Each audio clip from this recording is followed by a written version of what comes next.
Okay, this is Dan Sousa with Viva Loudoun. We're here with Emilie Ball, Briar Woods High School. I'm going to give you first billing over your dad, and Keith Ball, your father, who we should say Parkview High School grad, who was recently elected to the Hall of Fame at Parkview. Yes. Congratulations. Thank you.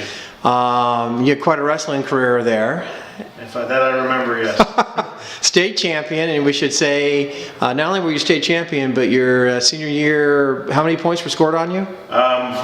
Total probably 3 points, but nothing through the district, region, or state tournament. No points were scored. Wow, so that's incredible. So what a great wrestling career you had there, and being one of the early residents of Parkview. Yes. Back when I think when you went to Parkview, there were what 4 high schools in the county, maybe? I believe so. Valley County, Broad Run, and Parkview. You guys were the new high school. Yes.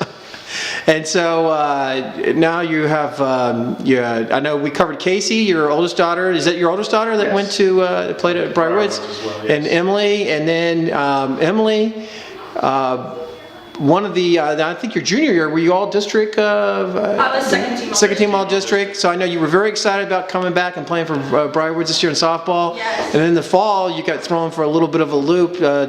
Tell us what happened. I know it just came unexpectedly in October. You had some shocking news. Yeah, in the very beginning of October, I was diagnosed with Hodgkin's lymphoma, and it came out of the blue because I showed no symptoms, nothing, and it was a curveball, definitely. So I would imagine. I mean, one moment you're just thinking about, what's homework, what's next, and your off-season training, and the next thing you know, you're going through chemotherapy and an extensive. How many weeks of that did you have to go through? There were 12. There were 12. It was four 3-week cycles of extremely aggressive treatment, and the doctor told us not to think about the 12 weeks, but to think closer to 18 to 20. Because generally people don't make it through because they get too weak and have to get to the hospital or get sick. But she was a trooper. She made it through in her 12 weeks, and right now she's no active cancer cells in her body. That is great news. Continuing to recover. So you put the effort in for it. You were telling me, Emily, that it's like 8 hours was the first treatment. I mean, that is. It would go from 8 hours on a Monday to 4 hours to 3 hours, and then I would wait 4 days, go back on the next Monday, and stay there for 4 more hours. So your full-time job was basically fighting this cancer and getting better. Yes, there were days when there would be weeks when I just wouldn't be able to get out of bed at all because my body just couldn't handle it. And there were times when she was too weak to walk up and down the stairs, so she'd have to be carried and put in bed and things like that. So I mean, as a parent, that's got to be the tough thing to go through. Hardest thing I've ever had to do was to watch her go through that because. Where did you find the strength from? I mean, what was that kept you going? Family.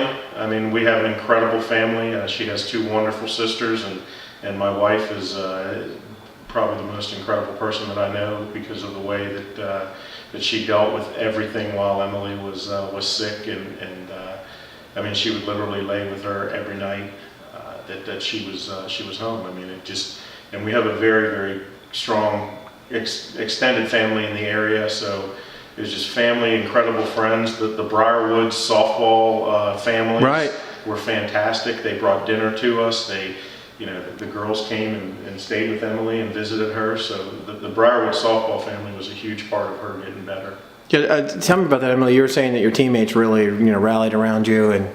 Yeah, when I got diagnosed and I was making the phone calls to tell my friends and stuff, it was way before season even started, and there were girls coming to my house every night, making sure I was okay, would talk to me on the phone for hours, would text my parents, they would bring me breakfast if I wasn't allowed out. A lot of them, when they would bring me dinner, they would stay and talk to me for a while. And every day I would at least get one text from everybody asking if I was okay and saying that they were sending their prayers to me. And it was amazing because just knowing that I have that second family there at the school and that when I go back I'm going to have them there was just the best feeling ever for me. And you were saying sort of the place that softball plays in your life, that one of the first thoughts you had when you found out you were sick was, oh my gosh, I'm not gonna be able to play softball. I mean, what was Yeah. that really just I mean, Yeah, when my dad walked into the room, I looked at him and I was like, Dad, I was like, I'm not gonna be able to play softball my senior year. I was like, crap. I was like, this sucks. But then halfway through, when it got closer and closer to tryouts, I was like, no, I'm going back. I'm going back. And then I remember I was like, all right, Dad, well, I'm going to tryouts today, thinking to myself, like 4 months ago, I would have never, ever thought I would be here. Right. I mean, it was when the doctor told us, you know, if everything goes well, I don't see any reason why she couldn't play softball. I told the doctor, I said, you know, don't tell us that if you don't mean it. Right, you don't want to get the hopes I don't up. want to get her hopes up.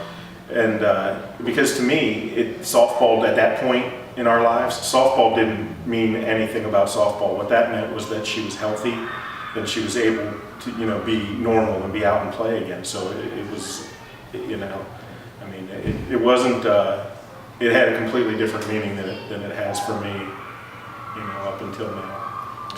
What does it mean to you to be out with your softball team and be part of the team? You're only one of 2 seniors on this team that came within 1 run here of winning the Dulles District championship. It means the world to me. I couldn't be any happier where I am now. The girls are there for me 24/7, always have my back. They're probably the best group of girls I've ever met, and I am blessed to be playing with them this year. They've taken me in, and they do a lot of stuff for me because of what I went through, and I don't think I could ever thank them enough for it. And they're just amazing. I'm gonna miss them so much next year. Well, what about the regional playoffs? How are the Falcons going to do? I have to ask you. We're going out there and we're going to win. That's all I have to say. We're prepared, we're ready. We have the heart and soul, so we're going to win. Well, it's so good to see. Obviously, it was tough for you to have this news, but to see you weather it and to come back and to be, you know, with the team here this spring is fantastic news. And congratulations to your dad also for being in the Hall of Fame. A great family, one of the great sports families here in Loudon.